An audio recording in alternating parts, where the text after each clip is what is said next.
Hey guys, it is NCS Fan 001 here for another one of those weekly trophy list updates.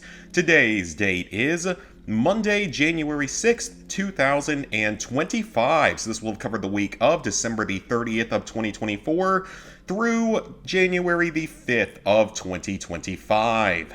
So, first and foremost, Happy New Year to everyone. I hope that it has started out well for everyone out there. Mine has been fine. It was a kind of busy week at work, but got to do lots of good gaming over this past week or so I would say it was off to a decent start. So, anyways, this is of course the first update for 2025, which means it is also a channel update where I can talk about plans for the upcoming year. I apologize if I sound just a bit nasally. I've got maybe a little bit of sinus acting up, which typically happens around this time of the year, so I'm not exactly surprised by it.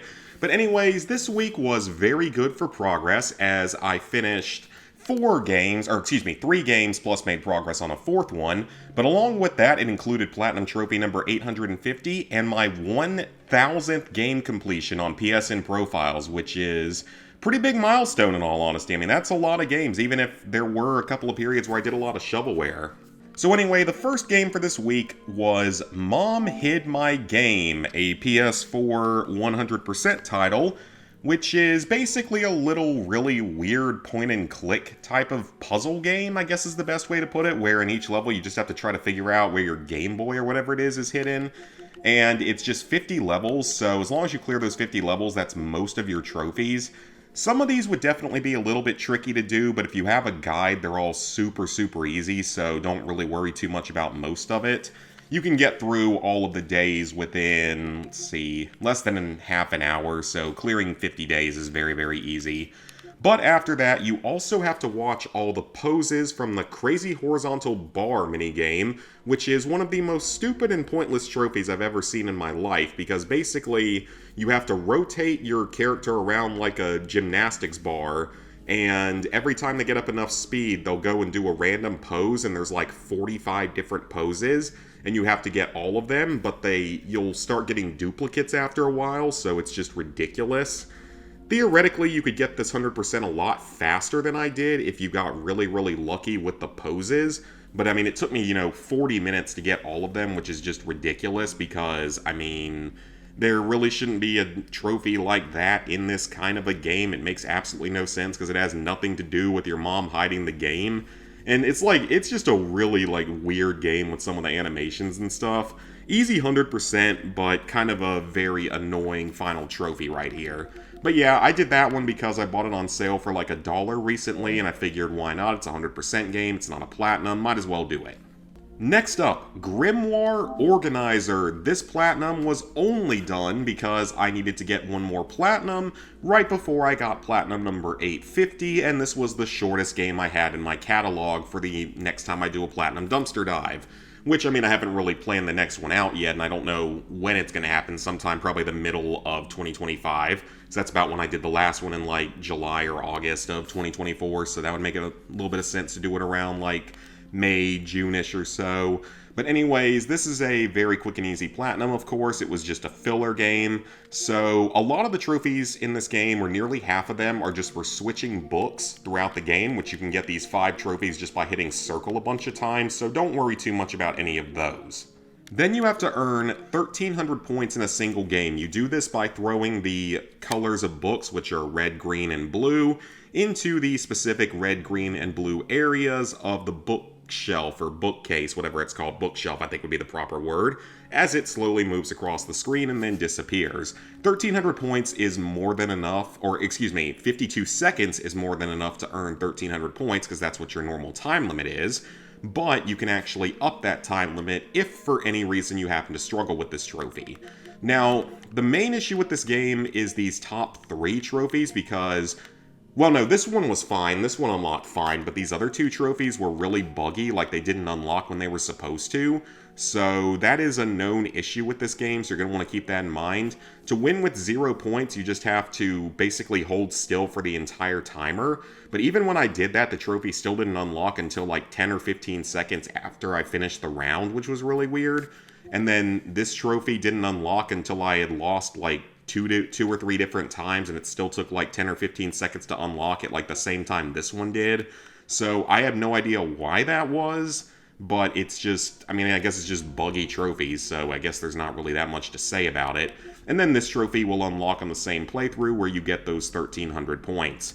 So yeah, not a whole lot more to say about this. Like I said, it was just a fill-in game just to make sure that Platinum number 850 would go smoothly. Which, speaking of that, we got Platinum Trophy number 850, which also turned out to be my 1,000th game completion on PSN Profiles, which again, I'm still very, very proud of. So, Dead Rising 2 off the record on the PS4.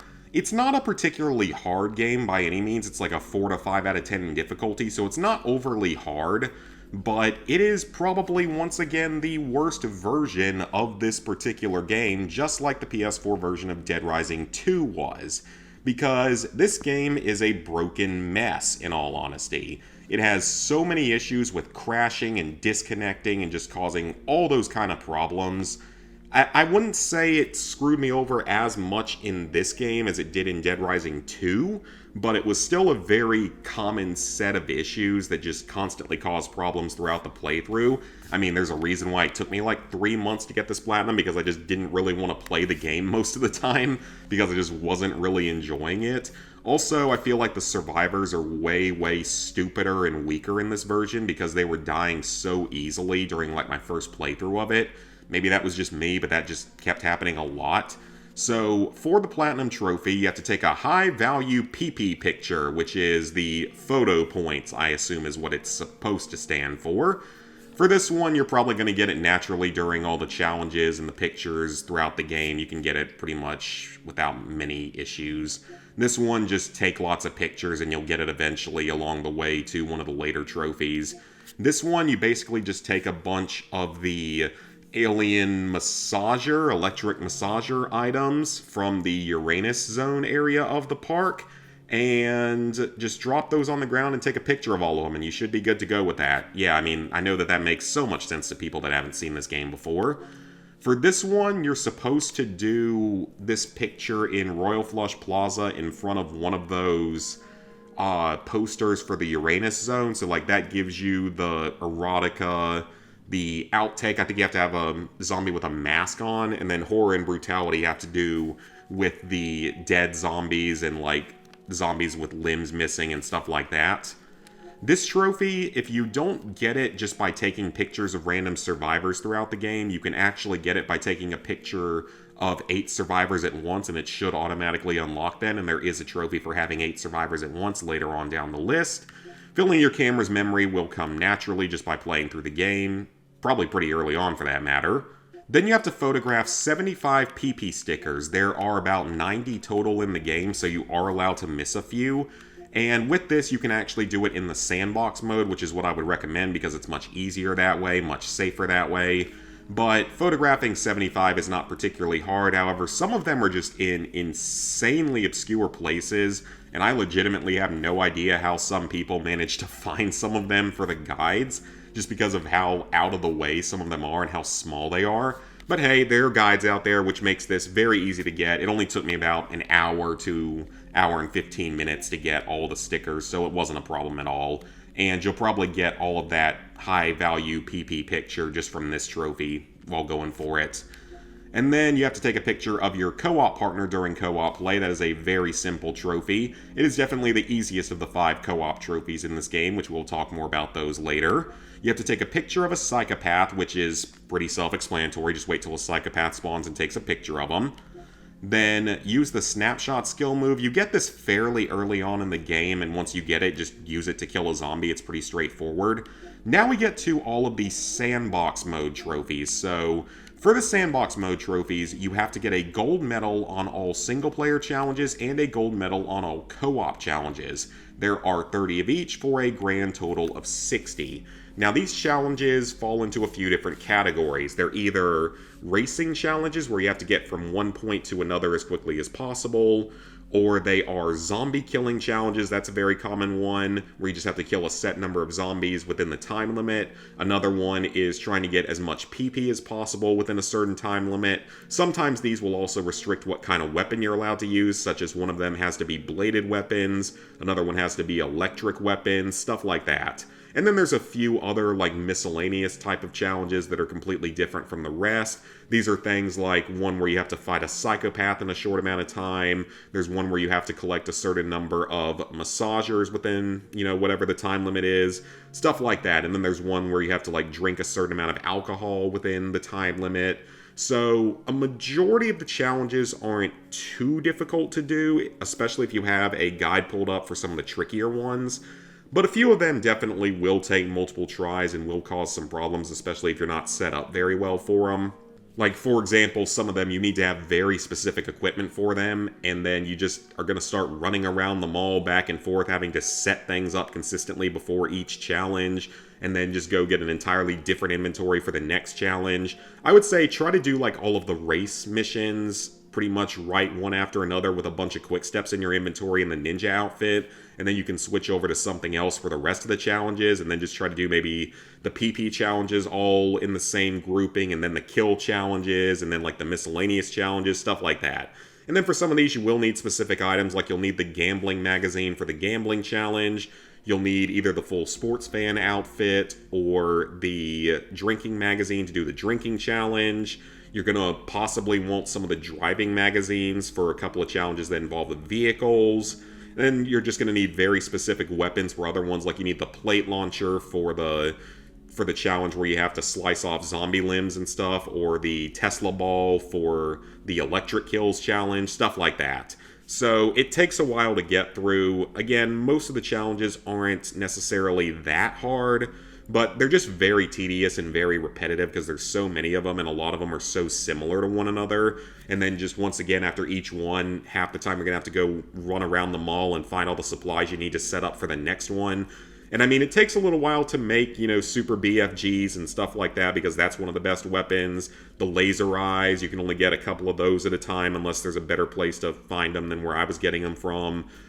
But if you use like the Super BFG, the laser eyes, the boomsticks, the Tesla balls are usually some of your best items and make a lot of this a little bit easier. So I got through all of the medals fairly easily in single player, and then for the co-op ones, me and my partner actually got through them in a single day on New Year's Day, because we were both off of work. So we did one session in the morning where we got like 20 or 22 of them or something like that, and then knocked out the rest that night. And he knew what he was doing. He showed me strategies for a few that I didn't even think of, like using the parasol for the chair breaking one, because that one gave me a lot of trouble solo because I had no idea that was a strategy. And for literally like the first time in the last 2 or 3 years, I had a very good experience with co-op, which is really weird to say because for so long now I just constantly have bad issues with co-op, whether that was, Modern Warfare 2 2022, Modern Warfare 3 2023, Dead Rising 2. I mean, I talked a lot about that in that trophy video, about how many ridiculous things kept happening. So I usually have really bad luck with co-op stuff, but for once it actually went really, really well. Had a very good partner, very knowledgeable on the game, very good at playing it, didn't, flake on me and go do it with some other random person like sometimes happens for me. So yeah, I have no complaints about that, outside of one trophy further down that's glitched, but that is not the fault of the co-op partner by any means. That's just the fault of the game being broken at times. And now we get to the story trophies. So there are several trophies that you will get by completing the main story of the game, as well as the overtime mode. This is just like Dead Rising 2, but with slightly different missions taking place at slightly different times. Because basically, if you don't know what it is, Off the Record is basically a retelling of Dead Rising 2, but with Frank West as the main character. And it changes them all around a little bit. It changes around some of the characters. It changes the story a little bit, stuff like that. So you have to take a dose of Zombrex, because he's the one that actually has to take the Zombrex in this game instead of Katie, which was Chuck's daughter. So you're going to get this trophy very early on in the story, or else you're going to game over real quickly. Then you're going to get these 2 trophies, are both story related from completing, I believe it's like case 6, and then this would be, I think, case 7, so right when the military shows up. So both of those are fairly straightforward. The Harvester happens near the very end of the main story, right before the fax mission, or whatever it's called in this game. I think it's called something different, which this mission was actually really, really annoying in this version because I kept dying so quickly, even with like painkillers and everything. I just kept like taking so much damage quickly out of nowhere. And then this is for finishing the main story of the game. And then, of course, you have to give TK Zombirex in order to go into the overtime mode where you just find him a few items, and then you take him on in the final battle. His boss fight is basically identical to the one in Dead Rising 2, so if you've done that one, you shouldn't have a problem. This one, to do the secret shortcut, you have to do the Lynette's Passage mission on like day 2 or so. It's the secret passage between Palisades and Royal Flush Plaza. So it's definitely something you want to do because it definitely cuts down on travel time. Avert a mutiny, you first have to complete the Hunger Pains mission to bring this guy Richard back. And once you bring him back at some later time, he will start harassing the women in the safe house, and you have to go in and basically tell him to stop being that way. Restoring power to the Yucatan Casino, or the Yucatan Casino. For this one, you have to first defeat Ted and Snowflake, either by killing them both or killing Ted and taming Snowflake.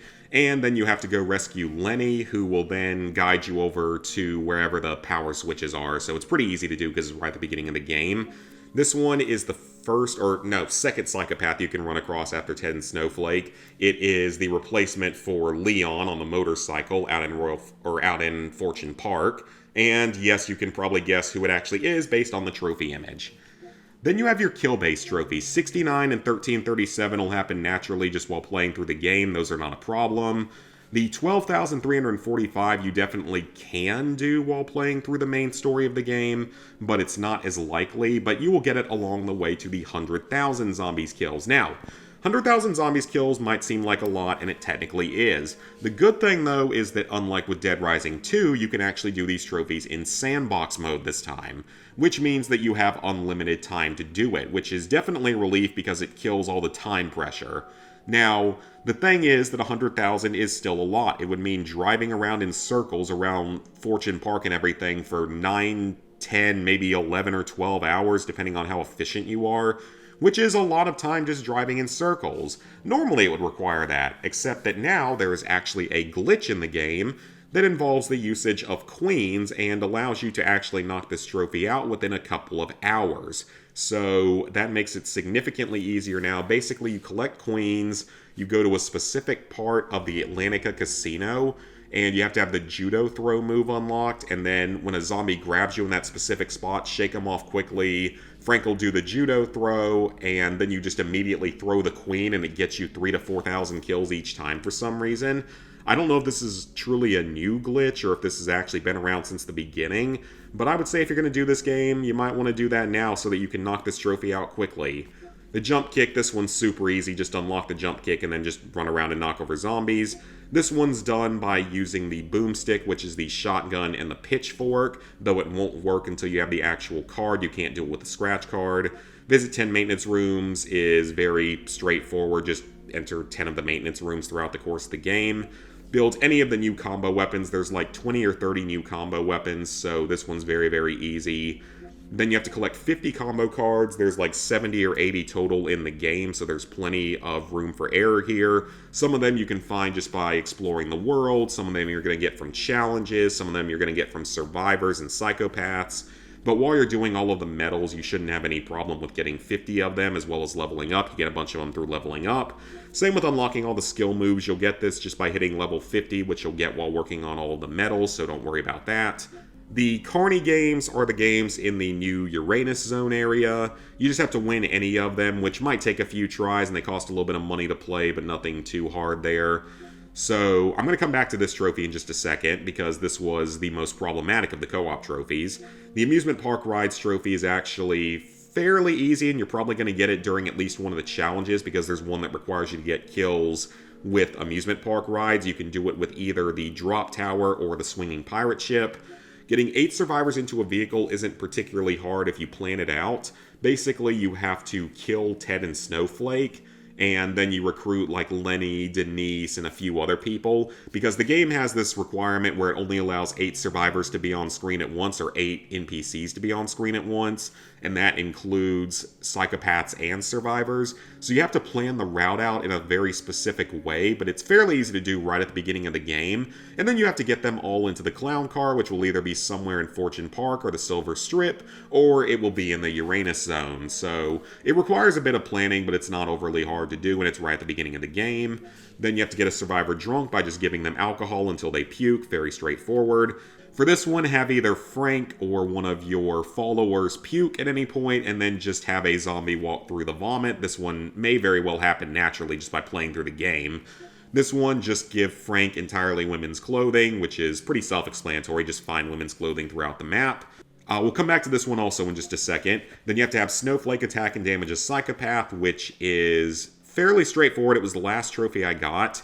Basically, at the start of the game, go in and kill Ted, tame Snowflake, and then just don't enter the safe house again until... Well, don't enter the safe house again at all, and just wait until the motorcycle riding psychopath appears at, I think, 3 p.m. on day 1, and then just have Snowflake attack that psychopath, and you will get this trophy. That's the easiest way to do it. So then we have 2 playthrough spanning trophies, Pure Wall and Alpha vs. Omega. These are the 2 most time-consuming, I would argue. Well, maybe not most time-consuming, but most sort of tedious trophies in the game. Pure Wall's fairly straightforward if you know what you're doing, because you're allowed to drink things like orange juice, so basically just stockpile orange juice from the Chris's Fine Foods in Palisades Mall. And you are allowed to use the combo drinks as well, which is really helpful, so you can still use painkillers and quick steps to get around. And it's best to combine this trophy with Alpha vs. Omega, which is one of the stupidest trophies I've ever seen in any sort of zombie-type game. Denise is the very first survivor you will come across while playing the game right at the beginning of day 1, and you have to have her survive the entire game without going into the safe house or without bringing her into the safe house by accident, all the way up until the military arrives, and then have her attack the psycho that appears right when the military arrives. So it is a lot of waiting around during this playthrough, and you have to be very careful, because survivors can die very easily in this game, even if you have the Survivor magazine, so you're going to need to save very often, give Denise a really good weapon, either an LMG or the 6-shooter from the crazy cowboy psychopath that you deal with midway through the game, and then you just always have to make sure that she's far away from the safe house before you go into it, or else she'll accidentally enter it. The worst part of this one is case like 6 or so. It's the one where you go to the roof of Fortune City Hotel to fight the helicopter. And during that mission, you actually have to keep her really far away, like all the way back in the Royal Flush Plaza Mall area. You pretty much have to keep her back there, and then just sprint your way across the map to the hotel, fight the helicopter quickly, go through the cutscene, because the cutscene automatically places you and anyone with you back in the safe house. And then, once that finishes, exit the safe house and then go rescue her before she dies. You have a few minutes to do it, but it is a little bit of a time crunch. That one did take me a couple of tries on this playthrough. And then, finally, we have the 5 Psychopaths in Co-op trophy, which is extremely buggy. Some people say you have to be the host to do it. That is not necessarily true. Others say it has to be 5 in a single session, or 5 with the same partner, or that it just takes more than 5. I legitimately don't know what exactly unlocked it for me, because when I was playing in co-op, at several points the game either crashed or disconnected us from one another. So, I mean, we ended up killing quite a few more than 5 psychopaths, probably at least 10 overall. But it eventually unlocked after killing...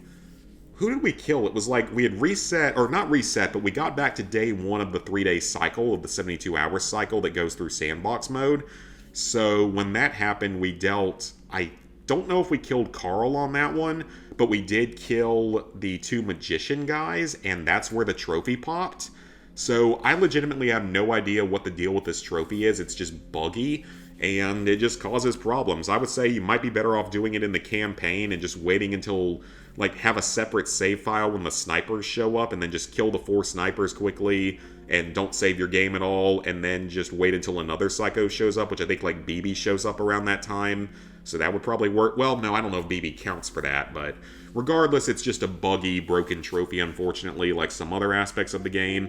When the game functions, it was fun, but a lot of the time this game just kind of annoyed me with how broken some aspects of it were. So that's another Dead Rising game done. I will eventually do Dead Rising 1's remaster. I will eventually do that one. I will not do Dead Rising 4, and I will not be doing Dead Rising 1 on the PS4, because after how many issues I had with both of these other Dead Rising games, there's no way I'm touching that one with the 72 or 7-day Survivor trophy. And finally, LEGO Star Wars The Skywalker Saga. A little bit of progress was made in this game this past week. I finished off episodes 7, 8, and 9, and with it the story. So the story is completely done, aside from going back in free play. Then there's just completing all the events on all the planets across the game. I'm nowhere near done with any of them. So this one is going to take quite a while, but I'm close to 50% game completion, which is pretty good, even though story I think is disproportionately gives you more overall. So then, True Jedi on every level, this will not be a problem now that I have multiple multipliers. I have the 2, 4, and 6 times multipliers done. I've done all the level challenges in maybe 2 or 3 of the levels so far, but there's 45 levels total, so that one's going to take a while. Mini kits, I've gotten all the mini kits in probably 4 or 5 total levels out of the 45, so again, that one's going to take a while. Fully upgrading character classes is easy once you have enough bricks to do it and studs. Then, same for this one, just do all of them. The data cards are basically the replacement for red bricks. I was actually informed that there is no invincibility red brick, and there hasn't been for several games at this point, which was kind of surprising to me because I didn't realize that. You have to collect at least 1,000 of the Kyber bricks in the game, but I think there's 1,200. I know there's 1,200. I think when the game initially released, it was like 1,180, and then they added like 20 more from a couple of capital ships that were added in later. So you don't have to get all 1,200, I don't believe, but you have to get pretty close to it. And then you have to collect all the characters, which takes a while because they're very expensive, and there's like 400 of them, especially with DLCs. Completing all the events around the galaxy just takes a lot of time, and it'll come along with some of these other trophies. Complete all the racing missions. There are several of these throughout space and on planets. The galaxy challenges, there's 10 of these that span just across multiple planets each. This one I think was the last trophy I did on the PS5 version. It's fairly easy, it's a little bit finicky at times. Ride all the creatures, just follow a guide for where each of them are and just tick them off as you go, or check them off as you go. Then earn 10 billion studs is a lot of studs, but once you have all the multipliers, it's not too bad. And if you 100% the game, you get a stud fountain that'll just get you here really, really quickly. Destroying 100 TIE fighters is pretty much unmissable while going for some of these other trophies because you're going to be killing tons of them in the space missions. Then 3 enemies at the same time with an explosion should come naturally just by playing through the game, but there are certain levels that are probably good to get this on for replaying it if you need to. Shoot helmets off of 50 enemies is pretty much unmissable because you're going to be using guns a lot and you want to aim for the head because it does more damage. 25 disguises as a hero character. This one takes a little bit of time just because... Well, no, I think what you can actually do is you can get someone in a disguise and then beat them up with one of your other players in your party, and then just have them put the disguise piece back on, and that counts as a new one or something, so it's not actually that hard. Combat multiplier, this one's unmissable. It's one of the earliest trophies you'll get while playing through the game. Then these are just different types of missions you'll have to do throughout certain planets. They're fairly straightforward. And then just complete any flight level without dying. Even though there's no red bricks in the game, I got this one naturally on, like, episode 2. I don't think I got it on the pod racing level. I think I might have actually gotten it on the last level of episode 1 or something. But yeah, LEGO Star Wars, making progress on it, definitely getting there. Maybe within a few more weeks we'll have this one done. So let's go ahead and sync up trophies because we still got quite a bit to talk about. So with that, level 886, 35%. 29,637 total trophies, 850 platinums, 5,675 golds, 7,968 silvers, 15,144 bronzes. So, now we get to the channel update part of this video where I talk about my plans not just for the next week, but for 2025, and I definitely have quite a few plans for this year. Looking back on 2024, I had big plans at times for the year, but then things just didn't really end up working out exactly how I wanted them to at different times. Most of the time it worked out in a different way that was really good, but then sometimes it was stuff that did interfere that wasn't as positive. But like in this past year, I had plans to hopefully finally get a good computer to work with. It would have to be a laptop because I travel a little bit, but either between like here and home or anywhere else, but I mean, I wanted to kind of do that, but then, everything with the bachelor party and the wedding all happened, and I was spending my money on that, which was an absolute blast. Had so much fun, both with the party and with the wedding. It was just an insane time. It was an awesome, awesome time for a couple of months there. So, of course, was doing that, but that's where probably my computer money went to in the past year. So, it's all good though, because we had an absolutely amazing, unforgettable time that I loved. And I hung out with Lizard Guy quite a few times this past year. Of course, whenever we're both going to be in the same area, of course, we're going to hang out. In fact, I'm going to actually go down to see him in Florida toward the end of January to early February. Probably record a couple of things down there like we did the last time we hung out around Thanksgiving. But we'll see what we end up deciding to record, or if we're just hanging out, gaming, going to bars and stuff. We'll see. And then, of course, later on in the year, I got somewhat of a delay with a lot of stuff when my grandmother got diagnosed with cancer and then passed away a few months later. So that took up a lot of time just trying to spend time with her and just with family in general. Because, I have a lot of members of my family that are getting older. Both my grandparents on my dad's side are definitely getting older and getting a little bit worse. So trying to spend as much time with family as possible. Also, at times this year, I've really tried to go out and, be out a little bit more, date a little bit more, that kind of stuff.